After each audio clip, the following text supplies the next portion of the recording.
Self respect यानी कि खुद की रिस्पेक्ट करना, खुद की कदर करना। Hi friends, I hope so आप सब ठीक है। Welcome back to all your channel life the destiny. आज का हमारा टॉपिक है सेल्फ रिस्पेक्ट। कई बार कई लोग ऐसे कहते हैं कि जिसकी सेल्फ रिस्पेक्ट खत्म हो गई वो इंसान शायद जिंदा होकर भी जिंदा नहीं है। जब किसी चीज़ में आपका इन्वॉल्वमेंट होता है, वो चीज़ आपसे रिलेटेड होती है, वो चीज़ से क्या होगा उसका रिजल्ट आपको मैटर करता है, आपकी लाइफ पर अफेक्ट करता है। ऐसे टाइम में जब उस चीज़ में आपके पॉइंट ऑफ व्यू की कदर नहीं करी जाती, जब उसे अवॉइड किया जाता है, जब उसकी कोई वैल्यू नहीं की जाती है, तब जाकर डिस्टर्ब होती है या ब्रेक होती है हमारी सेल्फ रिस्पेक्ट। अब सेल्फ रिस्पेक्ट ब्रेक होती है, अब ये कोई फिजिकल थिंग नहीं है। जैसे कि आप कोई कांच का ग्लास तोड़ोगे तो आपको आवाज़ सुनाई देगी। सेल्फ रिस्पेक्ट ब्रेक होने पर कोई आवाज़ सुनाई नहीं देती है, बट इसकी जो भी इफेक्ट होती है वो आपके बॉडी एंड माइंड पर क्लियर देखी जा सकती है। कई बार लाइफ में दूसरों को देखकर हम डिस्टर्ब हो जाते हैं, डाउन हो जाते हैं। अरे यार, इसने ये ऐसे कर दिया, काश मैंने ऐसे किया होता, शायद मैंने ये किया होता तो यार देखना वो कैसे कर रहा है, मुझे भी वैसे करना था ना। अगर मैंने यार उसकी सुनी होती ना तो शायद मैं सक्सेस हो जाता। ये गलत है, उसने किया वो सही है। यानी कि खुद के पॉइंट्स की, खुद के ओपिनियंस की, खुद के पॉइंट ऑफ व्यूज को आप गलत समझते हो, दूसरों के व्यूज आपको सही लगते हैं। यहाँ तक चीज सही है, बट प्रॉब्लम तब होती है इंसान अपने आप को दूसरों के जैसे बनाने की ट्राई करता है। अब ऐसे में होता ये है कि वो अपने आप को खो देता है और ना सामने वाले जैसा बन सकता है। ऐसे टाइम में सामने वाले की नज़र में उसकी जो वैल्यू होती है वो डाउन हो जाती है और ऐसे हर्ट होती है सेल्फ रिस्पेक्ट, उसकी खुद की नज़र में वो गिर जाता है। कई बार हम अपने पॉइंट ऑफ व्यूज के साथ अकेले रह जाते हैं, यानी कि सारे लोग एक तरफ होते हैं अपने पॉइंट ऑफ व्यूज के साथ, और हम जो हमारा पॉइंट ऑफ व्यू है जो कि किसी के साथ मैच नहीं करता है, अलग है सबसे, उसके साथ अलग होते हैं। ऐसे में दो ऑप्शंस होते हैं हमारे पास, या तो वो सबके साथ जाओ या खुद के पॉइंट ऑफ व्यू के साथ स्टैंड करो।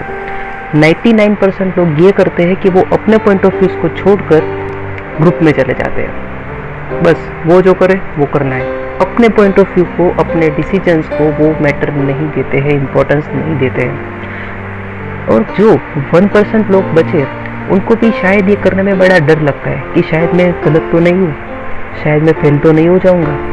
बट जब हम इस डर को दूर करके वो डिसीजन लेते हैं जो कि हमारे फेवर में होता है, अब इसका रिजल्ट ये भी हो सकता है कि शायद सब लोग एक तरफ हो, हम अकेले एक तरफ हो, हमारे साथ कोई ना हो, क्योंकि हमारे डिसीजन में कोई शामिल नहीं है। भले आपके साथ कोई नहीं है, बट ऐसे टाइम में आपके साथ आप खुद हो। आप खुद हो यानी कि आपके साथ अपना सेल्फ है। ऐसे होती है आपकी सेल्फ रिस्पेक्ट की ओरिजिनल रिस्पेक्ट। अब सेल्फ रिस्पेक्ट को कैसे बचाए, उसको कैसे बढ़ाए, या अपनी वैल्यू को कैसे लोगों के सामने बनाए रखें, उसके लिए हम यहाँ पर कुछ ट्रिक्स के बारे में बात करेंगे।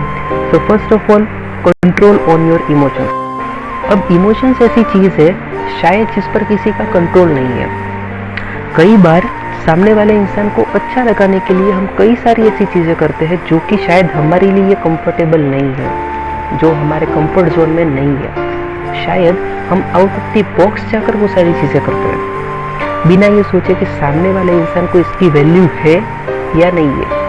सामने वाले इंसान को उसकी वैल्यू होती है तो प्रॉब्लम नहीं आती है, बट जब सामने वाले इंसान को उसकी वैल्यू नहीं होती है, ऐसे टाइम में वो सामने वाला इंसान आपको टेकन फॉर ग्रांटेड लेता है, वो आपकी वैल्यू नहीं करता है, और ऐसे हर्ट होती है आपकी सेल्फ रिस्पेक्ट, क्योंकि आप तो उससे एक्सपेक्टेशन किए जा रहे हो, क्योंकि आप अपना बेस्ट दे रहे हो, बट सामने से आपको कुछ मिलता है नहीं। ऐसे टाइम में जो सेल्फ रिस्पेक्ट हर्ट होती है उसकी वजह से आप नेगेटिव वाइब से भर जाते हो। तो इसीलिए अपने इमोशंस पर कंट्रोल करना सबसे पहली चीज़ है जो आपको अपनी सेल्फ रिस्पेक्ट को बचाने के लिए करनी चाहिए। दूसरी चीज़, don't be available for everyone, यानी कि हर कोई के लिए हमेशा 24/7 अवेलेबल रहना नहीं चाहिए। कई बार ऐसा होता है कि जिन लोगों के लिए हम 24/7 अवेलेबल होते हैं, वो लोग ऐसा सोचते हैं कि हमें कुछ काम ही नहीं है, वो हमें ऐसे ही समझ लेते हैं, इसका क्या है, कुछ भी बोल दो, इसे क्या है, इसको कुछ होगा नहीं, ये तो ऐसे ही वेला है। वहाँ पर वो आपकी वैल्यू को डाउन समझते हैं, जो कि आपकी सेल्फ रिस्पेक्ट को हर्ट करती है, क्योंकि इस चीज़ की वजह से उनके आपके प्रति के जो बिहेवियर है उसमें बड़ा चेंज आता है। जो आपको बड़ा डिस्टर्ब करता है और कहीं ना कहीं नेगेटिव वाइब से भर देता है, जिसका मेन रीज़न है आपकी सेल्फ रिस्पेक्ट का हर्ट होना। तो कभी भी किसी के लिए भी हमेशा अवेलेबल नहीं रहना चाहिए। तीसरी चीज़ है be the man of your words, यानी कि जो चीज़ें आप बोलते हो वो कर दिखाने का जज्बा आपके अंदर होना चाहिए। कई बार ऐसी बातें आती है जब हम कुछ बोल देते हैं जो कि आउट ऑफ द बॉक्स होता है हमारे लिए करना, और जब हम वो चीज़ें नहीं कर पाते हैं तो लोग हमें ऐसे ही समझ लेते हैं कि ये तो ऐसा ही बोलता है, इसके बस का कुछ है नहीं। वो हमारी वैल्यू को डाउन समझते हैं। यहाँ से सिलसिला शुरू होता है उनके बिहेवियर में चेंज का, जो फाइनली जाकर आपकी सेल्फ रिस्पेक्ट को हर्ट करता है। इसीलिए आप जो भी बोले सोच समझ कर बोले, और जो भी बोला है उसको हमेशा पूरा करें, चाहे वो काम कितना भी डिफ़िकल्ट क्यों ना हो। उस काम को हमेशा पूरी लगन से करना चाहिए, क्योंकि जब ऐसे काम में हम सक्सेस होते हैं तभी लोग हमारी रिस्पेक्ट करते हैं। का हमको देखने का जो नज़रिया होता है वो चेंज होता है। शायद वो लोग जो आपको पहले गलत समझते थे, आपको अंडर एस्टिमेट करते थे, वो लोग अब आपकी रिस्पेक्ट करना शुरू कर देते हैं। 4 नंबर की चीज़ है डू फाइंड योर सेल्फ, यानी कि अपने आप को ढूंढो। आजकल के टाइम में हम लोग दूसरों को इम्प्रेस करने के चक्कर में इतना घुस जाते हैं कि खुद को भूल जाते हैं। अब अगर मैं आपसे पूछूं कि आपके फेवरेट पर्सन की लाइक्स क्या है, उसको कौन सा कलर पसंद है, उसको कौन सी डिश पसंद है, उसे कौन सा सॉन्ग पसंद है, उसको कौन सी ट्यून पसंद है, आपको पता होगा। बट यही क्वेश्चन मैं आपसे पूछूं कि आपका फेवरेट कलर कौन सा है, आपकी फेवरेट ट्यून कौन सी है, आपका फेवरेट म्यूज़िक कौन सा है, आपका फेवरेट डांस सॉन्ग कौन सा है, क्या आप जानते हैं? शायद नहीं। प्रॉब्लम ही यही है कि दूसरों को फाइंड करने में हम इतना खो जाते हैं कि अपने आप को भूल जाते हैं। तो सबसे पहले ये करना है कि अपने आप को ढूंढो, क्या चीज़ आपको पसंद है, क्या चीज़ आपको पसंद नहीं है, कौन सा कलर, कौन सी डिश, कौन सा डांस, कौन सा म्यूज़िक आपको पसंद है, वो फाइंड करो और उसके रिलेटेड एटमॉस्फेयर अपने आसपास क्रिएट करो जिसमें वो सारी चीज़ें अवेलेबल हो।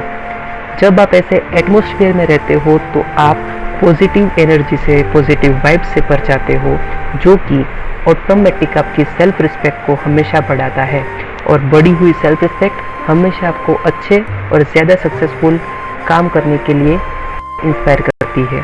5 नंबर का पॉइंट है don't get attach too much with anyone, यानी कि किसी भी इंसान के साथ एकदम ज़्यादा से अटैच नहीं हो जाना चाहिए, क्योंकि जब हम किसी इंसान से सबसे ज़्यादा अटैच हो जाते हैं तो हम अपनी सारी फीलिंग्स, अपना सारा टाइम उस इंसान में डिपॉजिट करते हैं, और क्या करते हैं, सामने से एक्सपेक्टेशंस रखते हैं जो कि कभी पूरी नहीं होती। जब ये एक्सपेक्टेशंस पूरी नहीं होती है तो हमारा बिहेवियर चेंज होता है उस इंसान के तरफ, जो रिजल्ट करता है उसके बिहेवियर चेंज में, जो शायद हमारी तरफ एकदम प्यारा तो नहीं होगा, जिस वजह से हमारी सेल्फ रिस्पेक्ट हर्ट होती है और हम नेगेटिव हो जाते हैं। तो खुश रहने के लिए और अपनी सेल्फ रिस्पेक्ट को प्रोटेक्ट करने के लिए कभी भी किसी भी इंसान से एकदम ज़्यादा कनेक्ट नहीं होना है। 6 नंबर का पॉइंट है don't expect anything from anyone, यानी किसी से भी किसी भी चीज़ की एक्सपेक्टेशन नहीं रखनी चाहिए। मैंने इसके लिए ये किया है तो वो इंसान मेरे लिए ये करेगा, ये सोच कर कोई काम नहीं करना चाहिए। अगर कोई काम कर रहे हो तो सच्चे दिल से करो, बिना कुछ एक्सपेक्ट किए करो, क्योंकि जहाँ पर एक्सपेक्टेशन होती है वहाँ से ओरिजिन होता है विशेष का, और जब ये विशेष पूरी नहीं होती तो हर्ट होता है, और जब हम हर्ट होते हैं तो सेल्फ रिस्पेक्ट अपने आप डाउन हो जाती है, जो कि हमें negative vibe, energy and negative attitude से भर देती है।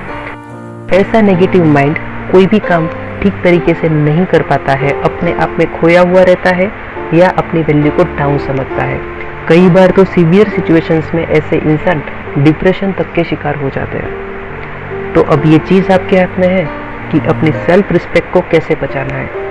लाइफ में प्रॉब्लम्स तो बहुत सारी होती है, बट उन सब प्रॉब्लम्स को साइड में रख के अपने बारे में सोचना ही ज़िंदगी है, क्योंकि ज़िंदगी में कभी ऐसा टाइम नहीं आता है जब आपके पास प्रॉब्लम ज़ीरो होती है, क्योंकि ये लाइफ है, प्रॉब्लम हमेशा रहेगी, बट उस प्रॉब्लम को डील करते करते अपनी लाइफ को प्यार से कैसे जीना वो आपको सोचना है, आपके हाथ में है वो चीज़। ये तो था मेरा पॉइंट ऑफ व्यू। अब इस बारे में आप सब क्या सोचते हो, please let me know comment section is all yours. Your views are always and highly appreciated here. तो अगर आपको ये वीडियो पसंद आई है तो प्लीज़ वीडियो को लाइक कर देना और सब्सक्राइब कर देना, ताकि ऐसी ही अच्छी अच्छी life related, motivation related videos आप तक हमेशा आती रहे. Always be happy and keep smiling.